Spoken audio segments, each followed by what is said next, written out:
really has not just talked the talk, but walked the walk. She took a case on all our behalves, and I think she deserves a very warm welcome. Ladies and gentlemen, Joan Collins.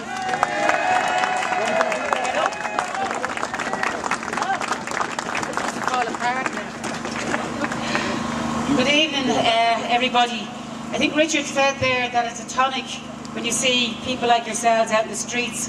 It's not only a tonic, it gives those huge confidence going back into that building there to make the arguments time and time again, and know that we have the backing of people in the streets, in the communities and in the villages. They're out there every week, even though they're small numbers, they're there, and people are very, very angry.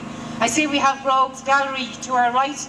Hopefully that'll be the Rogues and the Dole in the next general election. Because what they have done has just carried on the same austerity policies of Fianna Fáil, the PDs and the Greens. There's been no change.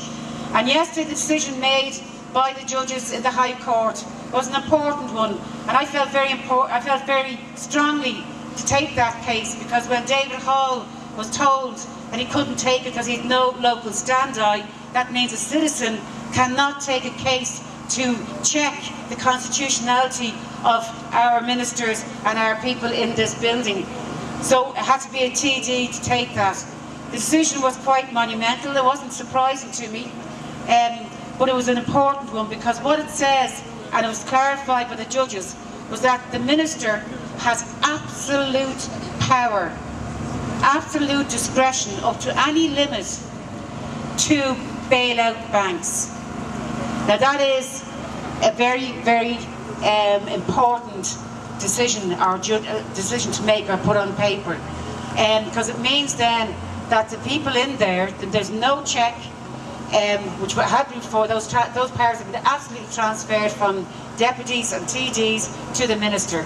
That means that next year, if we don't know what our banks and how stressed they are, what their books are going to be like next year when the stress test takes place, but if there's a huge gap in the balances in the banks next year, the minister does not have to come back to the TDs, does not have to come back to you essentially, because you're the one that elected us, and the check on us is taken out of your hands as such and given to the minister. It's a very, very important ruling that we'll have to continue the campaign to check that out. Can I just say one more thing?